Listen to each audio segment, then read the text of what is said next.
Vereador Antônio Carlos, para fazer uso da tribuna.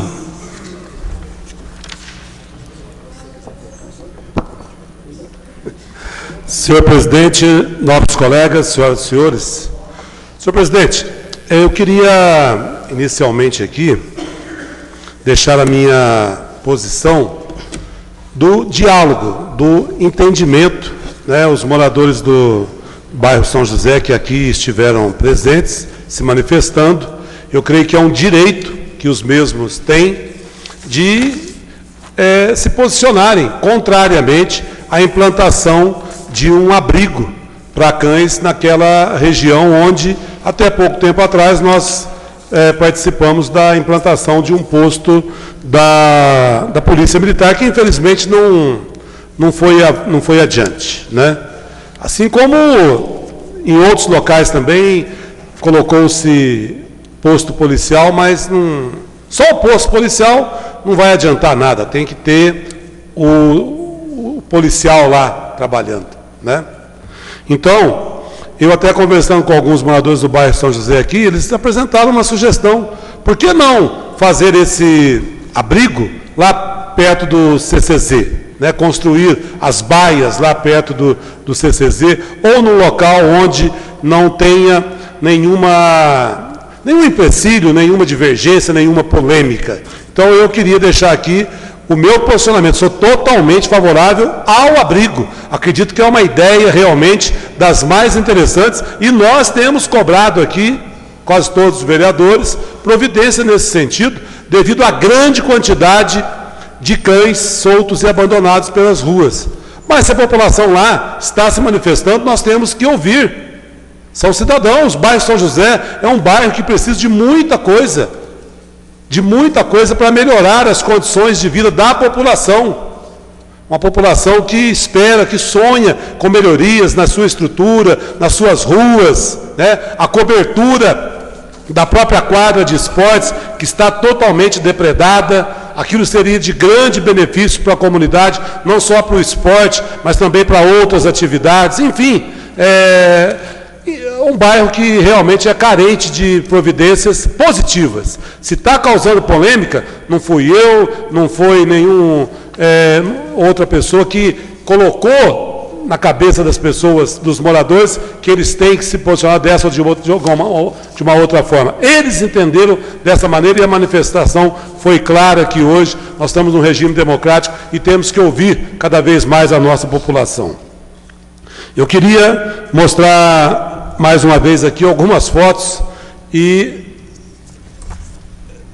começando aí, ó, estamos aqui na região do Village São Luís, um bairro de uma categoria um pouco mais elevada, mas conforme eu citei na votação do requerimento, muitas áreas verdes, né? Tem até bananeira ali e tal, e o Celso vai mostrando. Agora nós já chegamos lá no Caio Junqueira. Eu levei um susto quando cheguei nesse local, se pudesse parar, a quantidade de terra e entulho que foi colocado no local, onde a população há muito tempo sonha com a interligação de bairros, Caio Junqueira e Jardim IP. E aí, infelizmente, a gente tem que dizer o seguinte, nobres colegas: será que é tão caro assim fazer uma passarela, iluminar, promover uma limpeza e dar aos moradores de ambos os bairros a oportunidade de passar de um lado a outro? Nós estamos vendo gastos, às vezes, que a gente não concorda. Gastos que certamente a população não aprova, não foi ouvida. Será que com 200 mil reais a prefeitura não poderia fazer uma intervenção nessa região?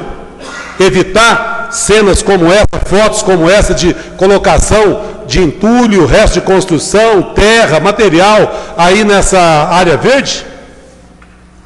Eu citei 200 mil reais porque só a estrutura para a visita aqui da excelentíssima senhora presidente custou 208 mil reais. E aí nós tivemos recursos para pagar, né, através da Secretaria de Turismo. Então, é isso que a gente fica, às vezes, meio desanimado, né, com os rumos, né, de investimentos e de gastos do poder público. Eu sei que obra é uma coisa, saúde, educação, estrutura é outra, mas sai tudo do caixa da prefeitura. Eu gostaria de continuar mostrando as fotos aí, Celso, por gentileza. Né? Pode ir numa velocidade um pouquinho maior, só para... Aí, ó, aí o outro lado lá já é o Jardim IP, ó. Como é que a pessoa vai passar aí? Debaixo de chuva, mato. Olha aí a quantidade de terra despejada na área verde, gente. Olha aí, ó. Isso aí é a mesma foto. Estamos vendo aí, ó. Entendeu? Não sei o que vai ser feito lá. Mas se tiver uma chuva mais forte, vai inundar tudo. Passa um pequeno córrego lá que nós vamos chegar e ver daqui a pouco. É essa situação que nós estamos vendo lá, ó. Olha, não tem cerca, não tem nada. Um abandono total. Essa passarela aí, ó, essa pequena pinguela, dá para mostrar mais perto a próxima foto só, viu, Celso? Essa pinguela aí, eu me lembro na época que nós pedimos ao Departamento Municipal de Eletricidade, lá para 2003, 2004, por aí, há uns 10 anos atrás, para o DME cedeu alguns postes que eram retirados, trocados por postes de concreto, né, os postes, e colocaram ali alguns postes, dá para ver, ó, tem as mínimas condições para utilização. E a população esperando, né, já são vários requerimentos. Ali, nós já estamos lá, voltamos lá nas fotos aí do Vilares São Luís, a foto anterior é onde que eu citei aqui que ali, ó, essa é a foto da pinguela, que a gente espera que um dia não exista mais, que é perigoso demais, uma pessoa corre o risco de cair. Na foto anterior, por favor, só para finalizar a minha passagem aqui, Vilagem São Luís com São Bernardo. Ali, ó, no fundo daquele mato ali, é que há uma grande concentração de tráfico de drogas. Por quê? Está aberto, né? Está aberto, a iluminação não é das mais eficientes e as pessoas acabam andando ali para passar de um lado para outro. E essa é a mesma região, né? Uma região de grandes áreas verdes que realmente provoca medo na população e a gente espera que algo seja feito. Mas voltando ao Caio Junqueira, vereador Zé Maria, a gente vê dinheiro sendo gasto e empregado em tanta coisa, mas lá parece que realmente é uma região que não tem recebido carinho e atenção por parte, né, dos atuais administradores do município. Muito obrigado. Obrigado, vereador Antônio Carlos. Com a palavra o vereador Rogério Andrade.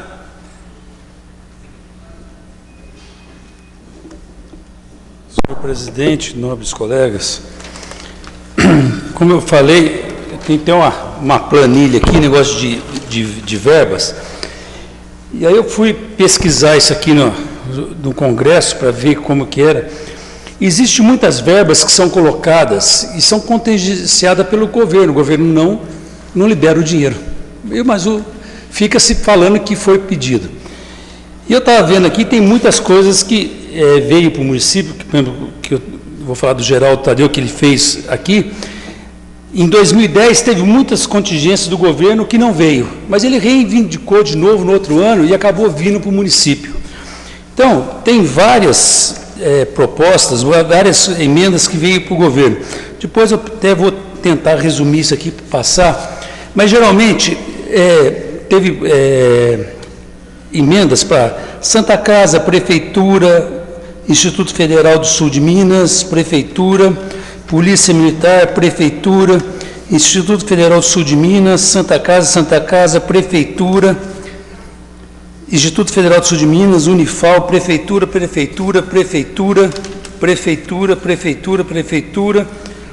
tudo Prefeitura. A maioria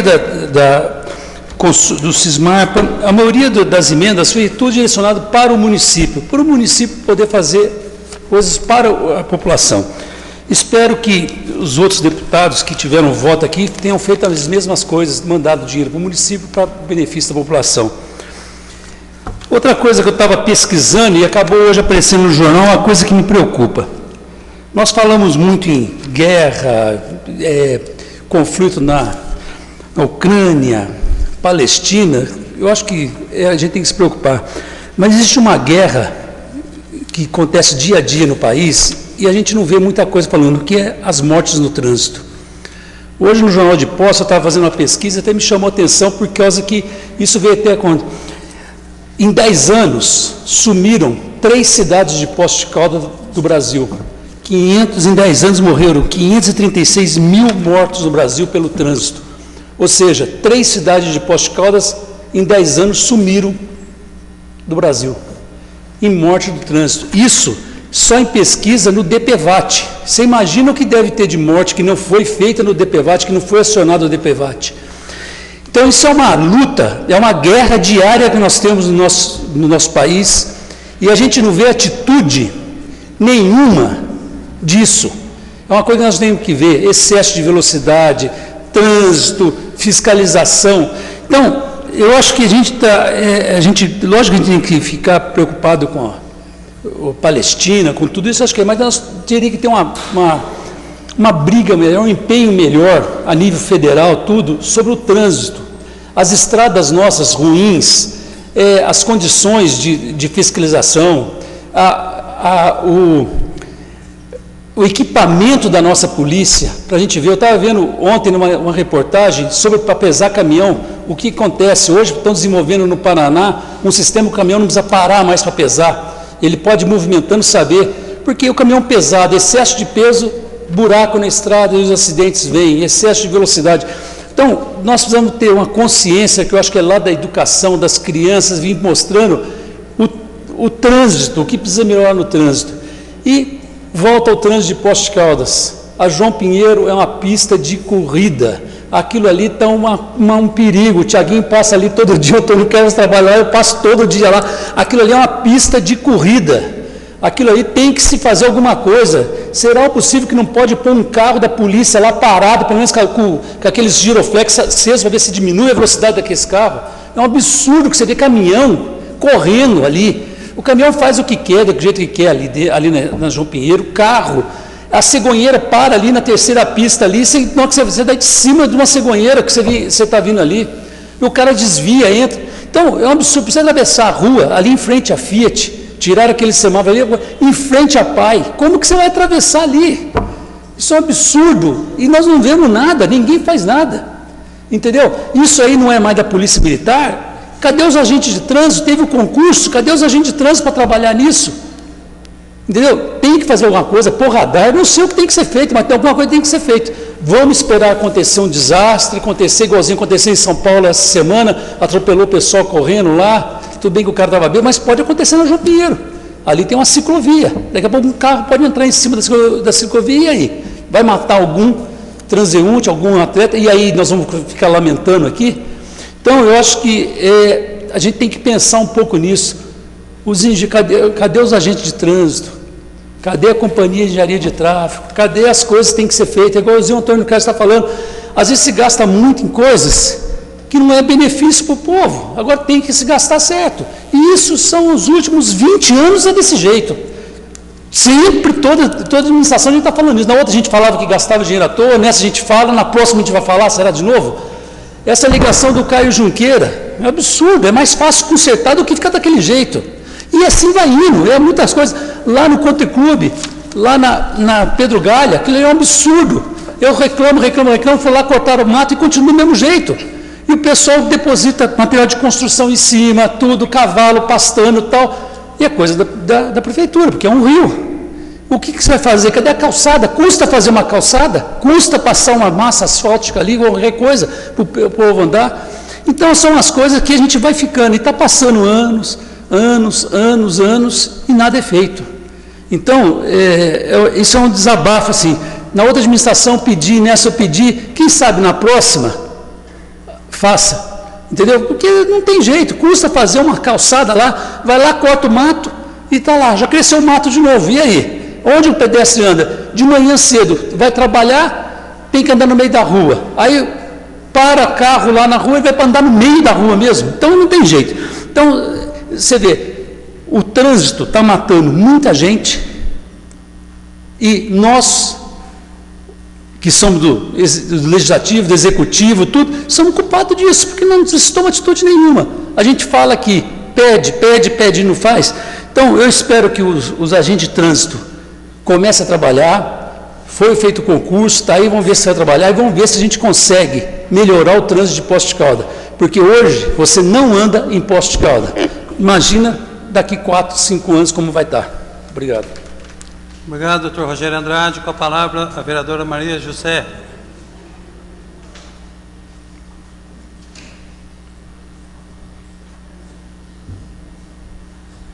Senhor presidente, senhores vereadores, vereadora, senhores presentes que nos assistem pela internet.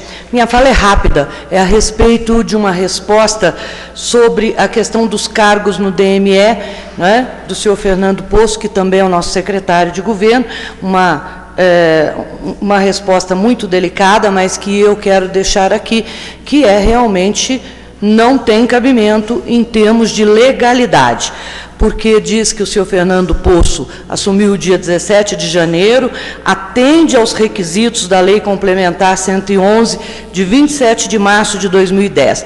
Que eu saiba, a lei não foi mudada e para o cargo existe a especificação de que tenha trabalhado no setor de energia elétrica. Aqui, de 5 anos nesse setor. Aqui está dizendo que ele tem o curso superior, que também é outro requisito, e que, obviamente, ele também trabalhou como administrador por 5 anos no cargo como administrador da cooperativa da Uniodonto, o que não significa que cubra o que a lei exige. Então, depois vem toda uma discussão sobre a questão de descrição de cargos, que cabe a estatutos, que cabe a isso, mas a questão é só esta. A Lei Complementar 111 ainda está validada, ele está como interino no cargo de diretor administrativo e exige que tenha curso superior e 5 anos de experiência no setor de energia elétrica. Então, enquanto não mudar, eu agradeço a gentileza da resposta, mas realmente não é convincente e não pode ser tomado como uma medida para se manter no cargo uma pessoa que não está cumprindo a lei. Então, a gente pede que isso seja revisto pelos diretores, né, pelo próprio prefeito, já que ele é o único acionista da empresa DME, para que nós pudéssemos entrar aí dentro da lei. E apesar de todas as colocações, a descrição de atribuições, seria que a lei trouxesse, concordo plenamente, tudo a seu tempo, mas por enquanto não. A lei é clara, então o senhor Fernando Poço não pode está como diretor financeiro da empresa pública DME. Muito obrigada. Obrigado, vereadora Maria José. Com a palavra, a vereadora Regina Cioff.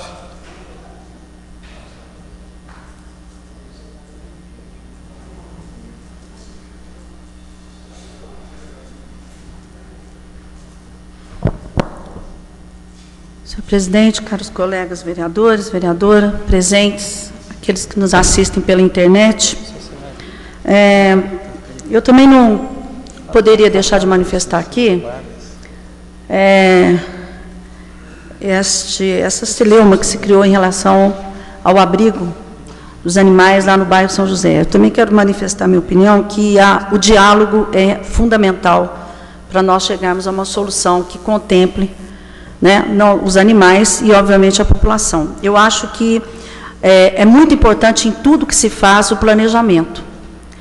E, nesse caso, também é importante o planejamento em relação ao abrigo para esses animais. Eu sou super ligada aos animais, tenho um carinho muito grande pelos animais, mas eu acho que nós temos também que respeitar o espaço das pessoas, delas terem condições também, cada vez mais, de qualidade de vida. Acho que abrigo é importante, mas tem que se estudar um local mais apropriado, que não invada aí a vida das pessoas e a qualidade de vida das pessoas. E eu acho que aí, para se chegar a isso, o diálogo é muito importante, né? Bom, a outra coisa que me traz aqui também à tribuna, na verdade, é a respeito de duas respostas a pedido de informação. Uma que eu gostaria, mais uma vez, enfim, eu recebi uma resposta realmente que me convenceu que está implantado o programa da obesidade nas escolas. É um grave problema de saúde pública, né? Nós sabemos aí que hoje 42% da população brasileira já é sobrepeso e até mesmo obesa. Crianças de 5 a 9 anos, em torno de 32% já têm sobrepeso e são obesas, e é um grave problema de saúde pública. E nós tivemos a oportunidade de apresentar um projeto que foi aprovado para controle da obesidade através das medições antropométricas nas escolas. E foi me encaminhado, na terceira vez que eu fiz o pedido de informação, então aqui parabenizar a secretária de Saúde e a secretária de Educação, que realmente agora deram um encaminhamento bastante interessante nessa questão de saúde pública, que é o controle da obesidade nas escolas. Muito interessante, foi-se feito um trabalho de antropometria e outros trabalhos de educação em relação à nutrição, em relação à atividade física, e nós observamos na estatística que encaminharam realmente que o caminho é esse mesmo, é através da escola conseguir fazer com que se faça um diagnóstico precoce e que se institua um tratamento nutricional adequado para as nossas crianças. Em relação às cirurgias, aos mutirões, eu também obtive aqui a resposta, nós fizemos, não sei se os senhores sabem, os mutirões, eles terminaram em junho, por conta de recurso, né?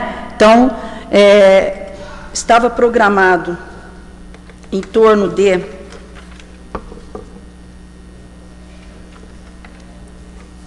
1.820 cirurgias nesse projeto do mutirão, foram realizadas 1.456 cirurgias. E hoje se faz através da PPI, né, que é a Programação Pactuada Integrada pelo Teto MAC, que é a alta e a média complexidade.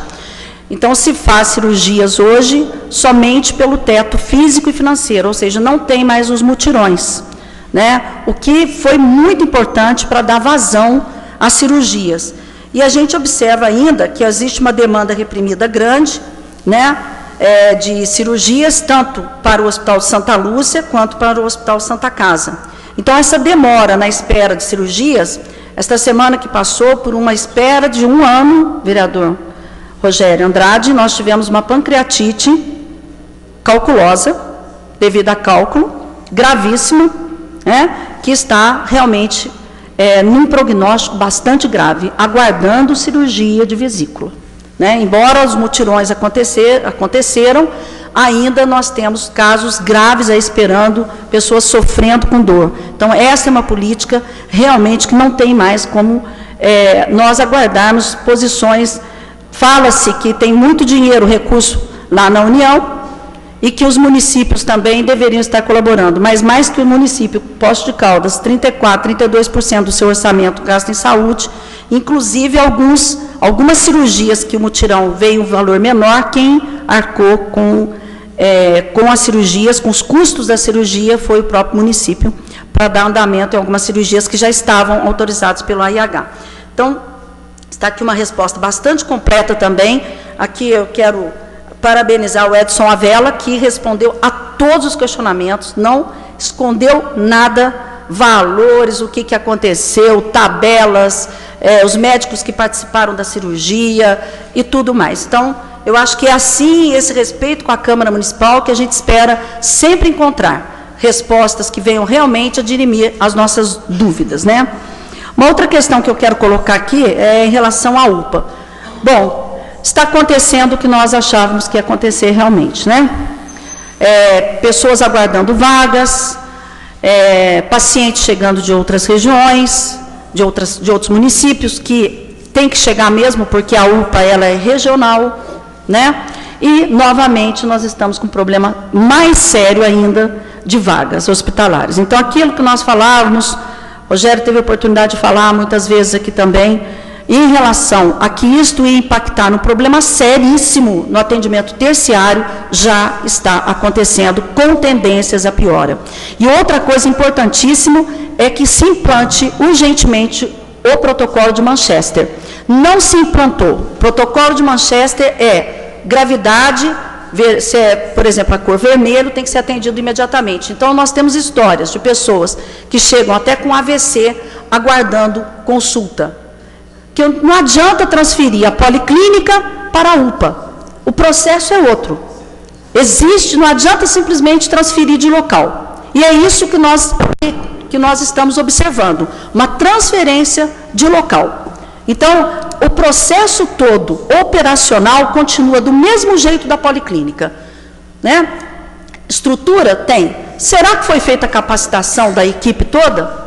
Fica aqui meu questionamento. Pelo que eu estou sabendo, pelas histórias que estão chegando e pelas observações, inclusive visitas que nós fizemos lá, não teve a capacitação necessária para uma UPA. Então, não adianta ter equipamento, não adianta ter estrutura, é importante? Claro que é, atender as pessoas com mais dignidade, mas é muito importante que se tenha capacidade de atendimento e que realmente comece a se pensar seriamente na questão dos leitos hospitalares, quem sabe começa a pensar agora, porque nós estamos falando aqui desde 2010, quando veio a UPA, que foi autorizado, que foi feito a questão da referência contra referência, que fosse aqui em Poços de Caldas a UPA, nós estamos falando, não se fez nada e nós estamos com um problema muito sério em relação à internação hospitalar. E para encerrar, eu gostaria aqui de deixar consignado o meu pesar, foi dito aí no começo da sessão, pela morte do Eduardo Campos. Nós tivemos a oportunidade de participar de convenções com ele, como os senhores sabem, o PPS nacionalmente estava apoiando o Eduardo Campos e agora vai dar continuidade, caso seja a Marina a candidata à presidência. Isso foi uma decisão do PPS nacionalmente, né? Então, fica aqui meu pesar e a minha tristeza por uma perda de uma liderança aí, jovem, que poderia colaborar muito com o país ainda. Só isso, presidente. Obrigado, vereadora Regina. Com a palavra, o vereador Marcos Sansão.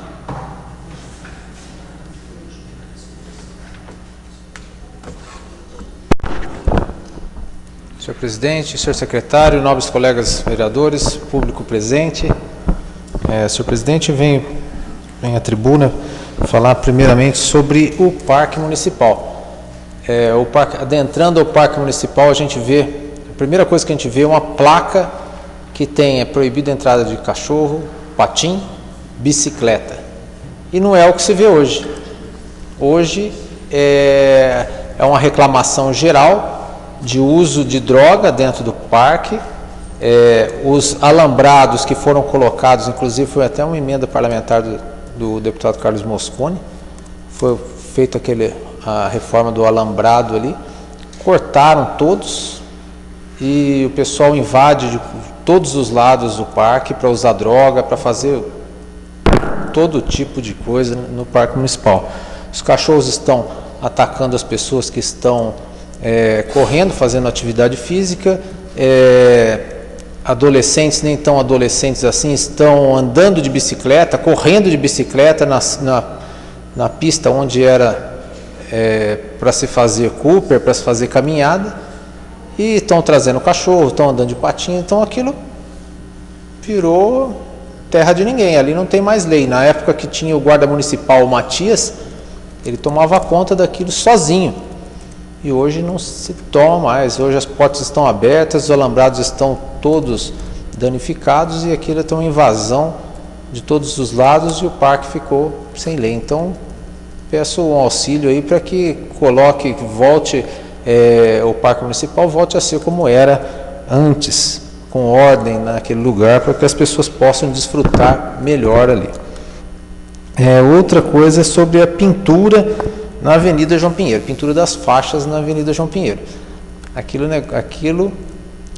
A gente que é morador daqui de Poços, a gente sabe mais ou menos como andar na avenida, mas os turistas não sabem. Os turistas andam ali procurando a faixa procurando a faixa do carro, mas não tem, uma hora some, tem hora que aparece 2, tem hora que aparece 3. Então isso é perigosíssimo, porque a pessoa está andando pensando que está numa faixa, de repente ela cruza, ela não sabe se ela está comendo faixa ou não. não tem demarcado, então já passou da hora de fazer a demarcação das faixas na Avenida João Pinheiro, porque está ficando uma situação muito perigosa. Não é, esse é um desleixo e que pode ser muito perigoso, principalmente aqui, o vereador já tinha falado sobre a velocidade que está, lá virou uma pista de corridas ainda sem nenhuma demarcação.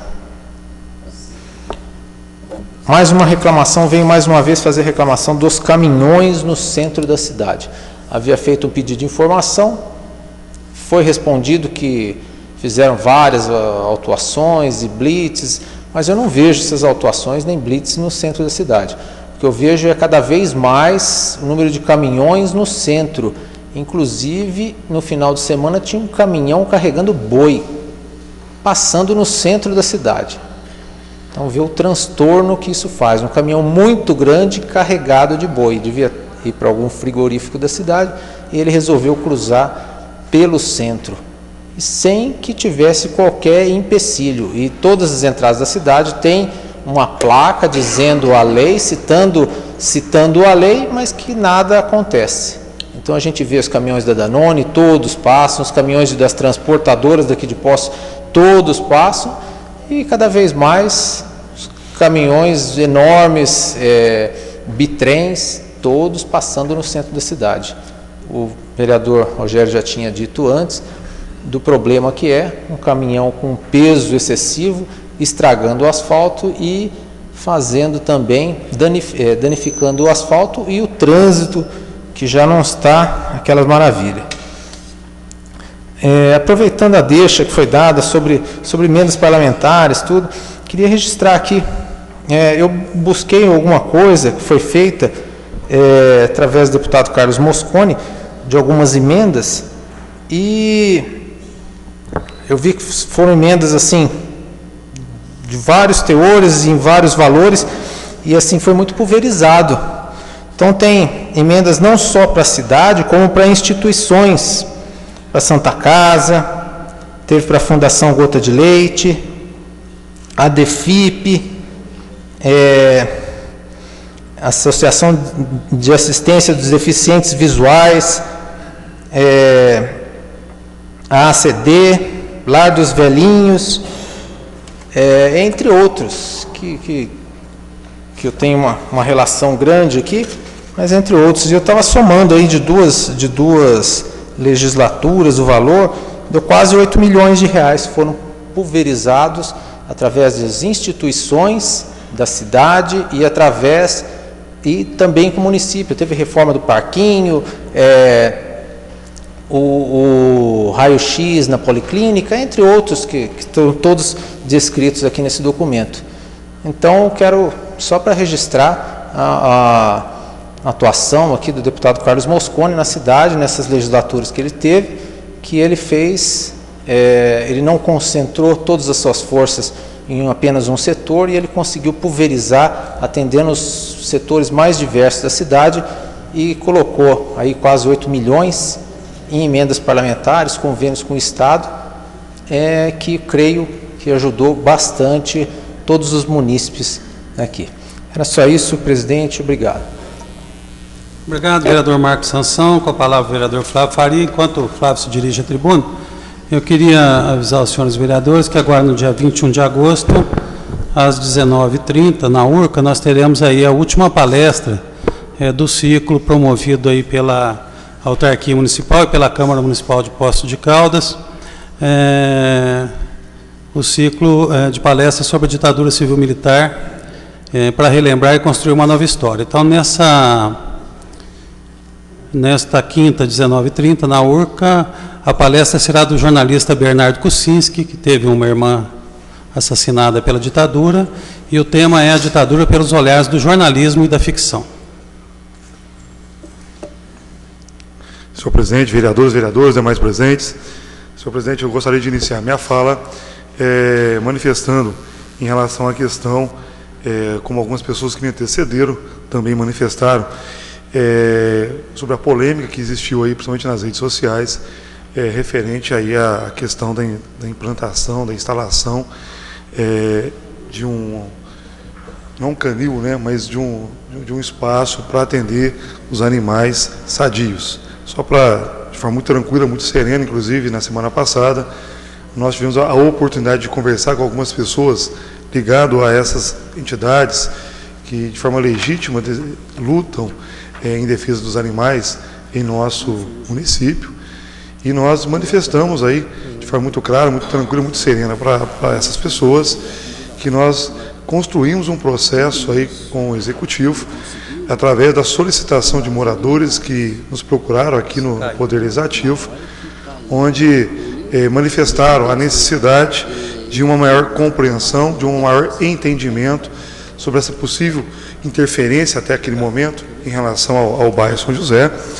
E de forma muito tranquila, muito serena, os moradores entregaram um abaixo-assinado para o Executivo através do secretário de Governo, e posteriormente houve aí vários desdobramentos a essa questão, mas nós temos muita tranquilidade, muita serenidade, porque sempre buscamos aqui, enquanto representante da população, sempre legitimar a possibilidade do debate, a possibilidade de um processo democrático, a possibilidade das ambas as partes manifestarem a sua opinião, e é dessa forma que nós podemos e temos aí a possibilidade de construir uma democracia de fato verdadeira, onde as partes interessadas têm uma participação ativa, efetiva na tomada de decisões. Então nós temos muita tranquilidade em relação a esse posicionamento. Também gostaria de manifestar, acho que vocês acompanharam aí pelos meios de comunicação, mas nós entendemos aí que nós temos uma contribuição de 1 ano e 8 meses aí com a liderança do governo aqui nesta casa, e entendemos aí que continuamos aí na base de apoio do senhor prefeito municipal, no Partido dos Trabalhadores, mas entendemos que a nossa contribuição ela foi dada durante esses meses, e agora o senhor prefeito em breve estará indicando uma nova liderança para estar contribuindo aí aqui no Poder Legislativo de Poços de Caldas. Também eu gostaria de iniciar a minha fala, vereadora Regina, quando a senhora manifesta em relação à UPA, de fato é uma preocupação muito grande, e nós voltamos a manifestar que a preocupação em relação não só da regionalização, mas da UPA, que é o atendimento regional, sempre aconteceu isso, e com a UPA vem dar mais evidência para esse processo, mas há uma preocupação também que em breve aí vai se ter a regionalização do SAMU, é algo muito preocupante, onde o governo estadual prometeu aí que através dos recursos federais estará ampliando 10 milhões de reais para cada um dos hospitais, para ampliação de leitos hospitalares. Então esperamos aí que isso possa acontecer com muita cautela, com muita segurança, no sentido que não traga aí prejuízos para a população de Poços de Caldas. Também manifestar, gostaria de destacar aqui, lamentavelmente, nós tivemos uma paralisação dos profissionais que trabalham na Universidade Estadual de Minas Gerais. É algo lamentável, nós temos 853 profissionais que atuam na UENG, somente 8,6 desses profissionais são efetivos. Isso é preocupante, ou seja, em 25 anos de existência da universidade, não se teve uma atuação, não se teve uma política no sentido de valorizar o ensino superior em nosso estado, e lamentavelmente a UENG ela fica à margem desse processo, e hoje com 8,6 professores efetivos, e pior, agora com a Lei 100, nós temos aí 42% desses profissionais que foram efetivados, que eram designados e foram efetivados, lamentavelmente ficarão aí à margem desse processo, porque a Lei 100, que foi criada em 2007, criou uma grande insegurança para esses professores que contribuíram no decorrer desses anos aí muito para o crescimento ou para o trabalho da Universidade Estadual de Minas Gerais. É lamentável, esperamos aí que se possa aí o governo do estado olhar com mais respeito para a educação, não só superior, mas para a educação como um todo em nosso estado. Também gostaria de destacar aqui, em relação à questão do hospital, da ampliação do CACOM, esperamos que em breve também o governo possa estar dando uma resposta rápida, aí, como nós estamos cobrados, aí, de forma insistente, desculpe aqui o insistente, uma obra importante para Poços de Caldas, importante para a região, e nós esperamos aí que o governo, antes do 5 de outubro, possa dar uma resposta para a população de Poços de Caldas, para cada cidadão aqui, que eles estiveram aqui e honre esse compromisso com a nossa querida Poços de Caldas. Também gostaria de manifestar, senhor presidente, recentemente aí, houve aí, eu não pude falar aqui na tribuna, em relação ao DME, as áreas que foram adquiridas, foram 3 áreas adquiridas pelo DME, uma área que era uma área pública, já que pertencia ao município de Poços de Caldas, uma outra área que pertencia a um particular, e uma outra área que foi adquirida através de um leilão extrajudicial. Nós apresentamos aí, vários vereadores assinaram um requerimento, a resposta veio para esta casa, e é algo preocupante, porque essa área que foi adquirida através de um leilão extrajudicial, uma área que foi investido aí aproximadamente 20 milhões de reais, hoje não pertence mais ao departamento, mas sim ao seu antigo proprietário, que ganhou na justiça o direito de retomar essa área. Então significa algo muito preocupante para a Poços de Caldas, para o DME, porque foi realizado investimento nessa área, e agora, sem dúvida alguma, o DME vai ter que procurar outros caminhos judiciais para se buscar aí uma alternativa para essa área. Também gostaria de manifestar que, em relação ao DEMAI, nós apresentamos aqui um requerimento, onde nós posicionamos a preocupação em relação àquela multa pela contratação indevida de alguns servidores.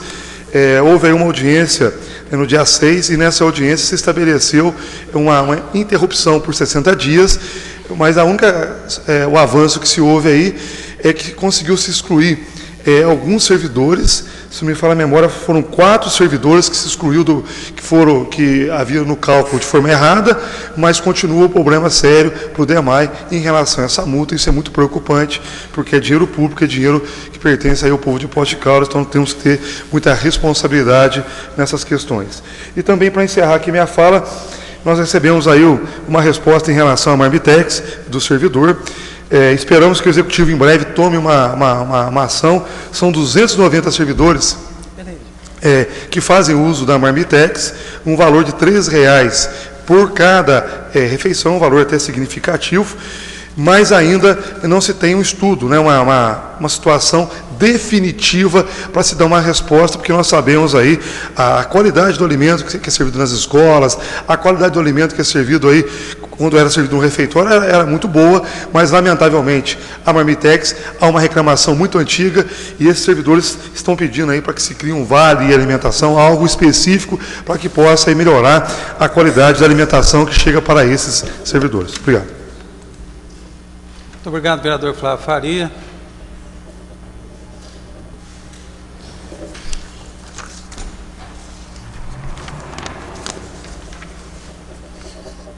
Vereador Paulo Tadeu.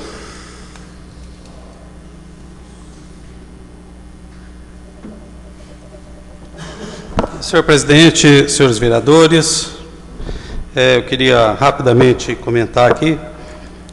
Eu acho que nós temos muito que aprimorar no atendimento da UPA em Poços de Caldas, mas sem dúvida nenhuma para todos aqueles vereadores, né, em especial os médicos e aqueles que cuidam com muito carinho da área da saúde nessa casa, como o vereador Joaquim, o progresso, a evolução no atendimento, sem dúvida nenhuma, foi muito grande. Hoje um atendimento num espaço que tem dignidade, né, Joaquim? Que tem qualidade, enfim, é claro que nós ainda temos que progredir muito, mas foi uma conquista importante. Eu acho que a gente deve saudar essa conquista da unidade de pronto atendimento em Poços de Caldas e o início das suas atividades. Eu queria fazer uma referência aqui a importante tema que trazido aqui pelo vereador Flávio Faria sobre a questão da Universidade do Estado de Minas Gerais. Recentemente nós tivemos uma notícia que o nosso Estado despencou da 3ª posição para a 6ª posição na competitividade nacional. Sem dúvida nenhuma, uma das razões desse ranking negativo é a ausência de uma universidade do Estado com uma política própria de pesquisa e desenvolvimento e de tecnologia. Para se ter uma ideia, a nossa Universidade do Estado, ela tem 18 campos, 18 campi. E, na verdade, a maioria desses campos são em convênio. Por exemplo, só a Universidade Estadual de Montes Claros tem 11. E a de Belo Horizonte, que se cedia em Belo Horizonte, tem 7. A rigor, são 7 sedes de cursos, e não propriamente camp. E nós temos 62 cursos oferecidos em Minas. Para vocês terem uma ideia, o estado de Roraima tem uma universidade estadual com 6 campi e 63 cursos oferecidos. O Paraná, que passou Minas na competitividade, ele tem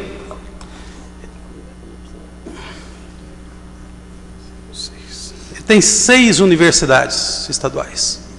6 universidades estaduais, 35 campos, 251 cursos oferecidos.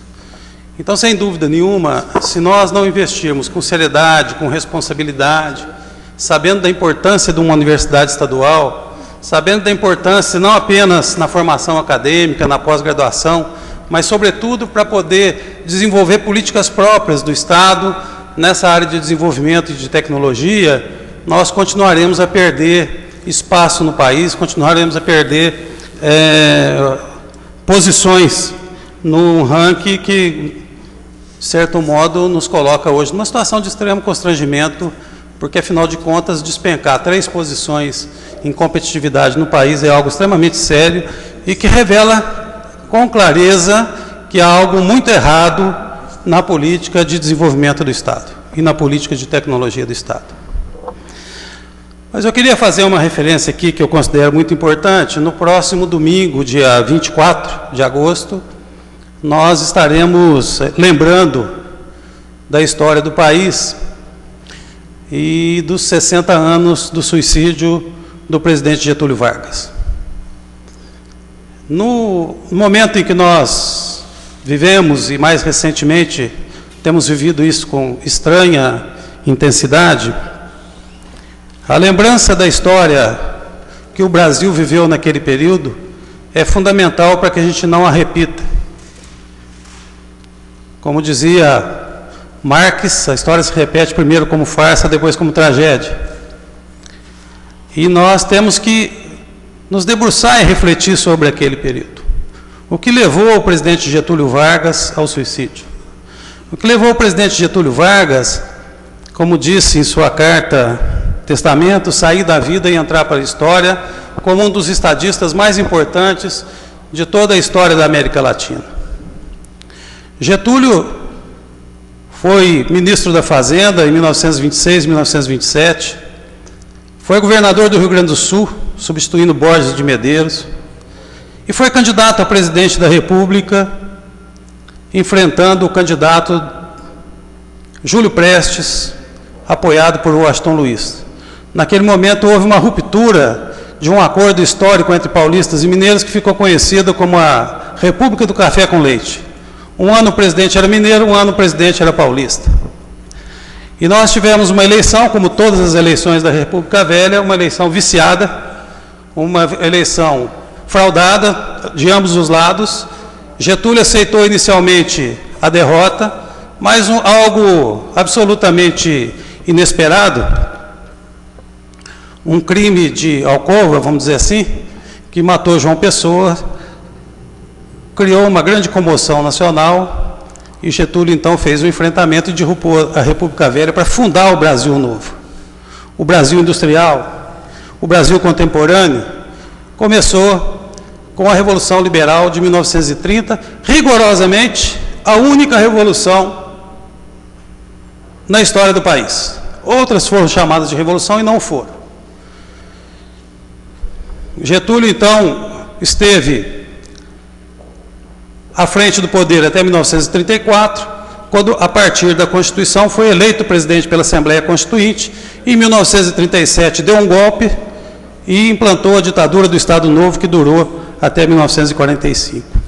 Nesse período, Getúlio foi uma liderança política, um ditador de forte personalidade, perseguiu adversários, prendeu adversários, mas teve o descortínio de criar as bases do desenvolvimento nacional, as bases do desenvolvimento industrial, mais do que isso, as bases do desenvolvimento social no Brasil, criando um conjunto de legislação que transformou a situação do trabalhador brasileiro, que transformou os direitos dos brasileiros.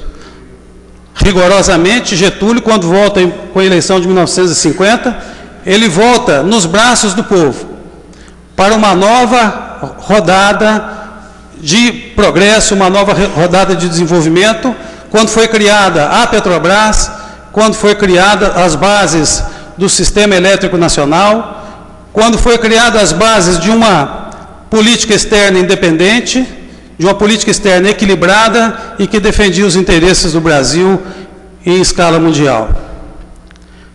Como fazer oposição a um governo com tanto sucesso? Como fazer oposição a um governo que tirou o Brasil do século XVIII e o colocou no século XX? A forma é a mesma que derrubou João Goulart em 1964 e que busca desgastar os governos de hoje. O moralismo seletivo, a denúncia seletiva, aquela em que aos amigos vale tudo, aos adversários o rigor da oposição mais dura. Getúlio morreu, mas deixou um exemplo para esse país, um exemplo de doação, um exemplo de dedicação e um exemplo de estadista. Mudou a história do Brasil.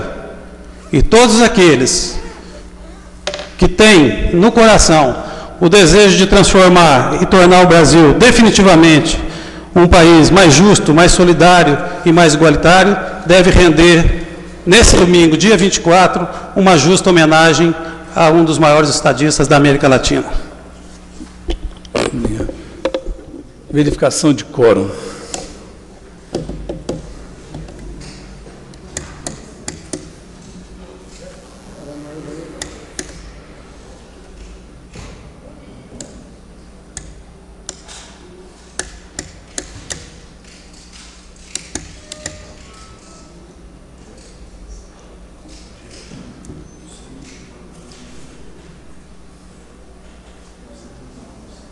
Paulo está.